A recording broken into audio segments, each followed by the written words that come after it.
আসসালামু আলাইকুম প্রিয় ভাই ও বোনেরা, আজকের আলোচনার বিষয়টি আমাদের জীবনের জন্য খুবই তাৎপর্যপূর্ণ এবং অনুপ্রেরণাদায়ক। কষ্টের পর সুখ আসবেই।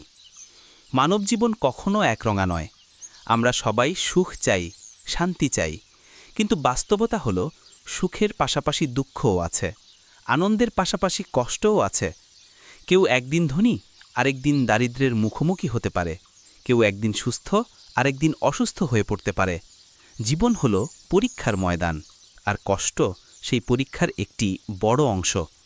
আল্লাহ তাআলা কুরআনে ঘোষণা করেছেন, নিশ্চয়ই কষ্টের সাথে আছে স্বস্তি, নিশ্চয়ই কষ্টের সাথেই আছে স্বস্তি।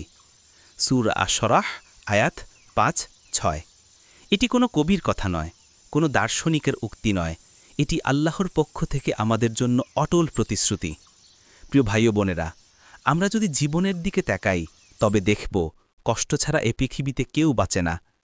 গরিব মানুষ কষ্ট করে অভাবের জন্য, ধনী মানুষ কষ্ট পায় মানসিক দুশ্চিন্তায়, ছাত্র কষ্ট পায় পড়াশোনায়, কৃষক কষ্ট পায় মাঠে কাজ করে।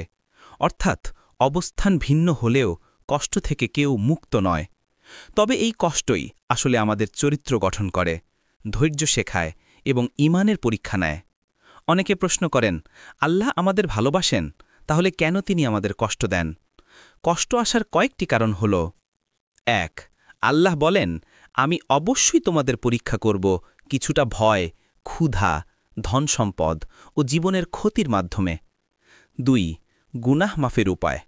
রাসূল সাল্লাল্লাহু আলাইহি সাল্লাম বলেছেন, কোনো মুসলমান যদি কাঁটার আঁচড়েও আঘাত পায়, আল্লাহ তা দ্বারাই তার গুনাহ মাফ করে দেন। ৩. আন্তরিকতা বৃদ্ধির জন্য। কষ্ট মানুষকে অহংকার থেকে বাঁচায় এবং বিনয়ী করে তোলে। ৪.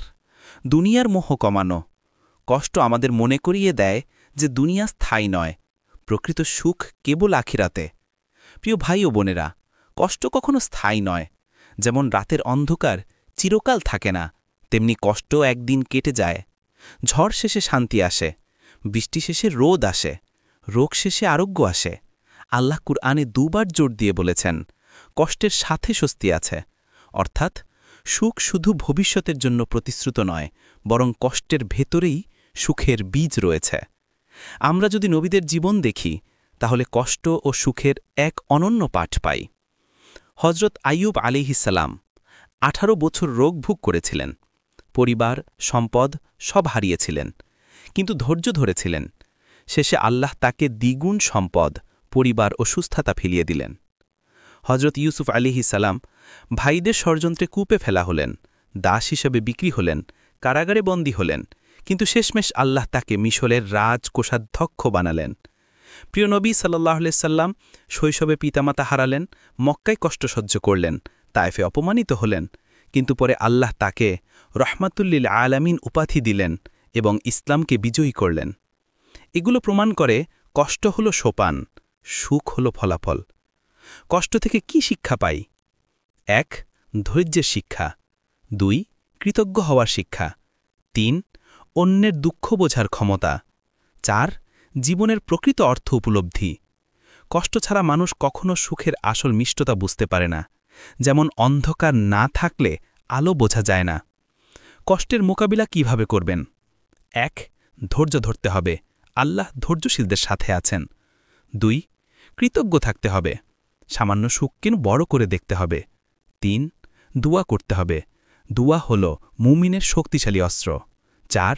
ইবাদত বাড়াতে হবে, নামাজ, কুরআন, জিকির হৃদয়ে শান্তি আনে। ৫. আশাবাদী হতে হবে, হতাশা শয়তানের অস্ত্র, কিন্তু আশাবাদ ঈমানের আলোক। প্রিয় ভাই ও বোনেরা, দুনিয়ার কষ্ট যদি শেষও না হয়, মনে রাখবেন আখিরাতে সফলতার জন্য কষ্টই হবে পথপ্রদর্শক। আল্লাহ বলেন, যারা ধৈর্য ধরেছে তাদেরকে আমি হিসাব ছাড়াই পুরস্কার দিব। অতএব যদি দুনিয়ার কষ্ট দীর্ঘায়িতও হয়, আখিরাতের সুখ চিরস্থায়ী হবে। আমাদের করণীয় কি? ১. কষ্টকে আল্লাহর পরীক্ষা হিসেবে গ্রহণ করা। ২. ধৈর্য ও কৃতজ্ঞতা অবলম্বন করা। ৩. নামাজ ও দোয়ায় দৃঢ় থাকা। ৪. হতাশা থেকে দূরে থাকা। ৫. অন্যের কষ্টে সাহায্য করা। প্রিয় ভাই ও বোনেরা, আল্লাহর প্রতিশ্রুতি অটল, কষ্টের পর সুখ আসবেই। তাই হতাশা নয়, বরং আল্লাহর উপর ভরসা রেখে চলতে হবে, যেমন ঝড় বৃষ্টি শেষে রোদ আসে, তেমনি জীবনের অন্ধকার শেষে আল্লাহর রহমতের আলো আসবে। হে আল্লাহ, আমাদের কষ্টকে সহজ করুন, আমাদের দুঃখকে সুখে রূপান্তর করুন, আমাদের গুনাহ মাফ করে দিন, আমাদের দুনিয়া ও আখিরাতে সফল করুন। আমিন।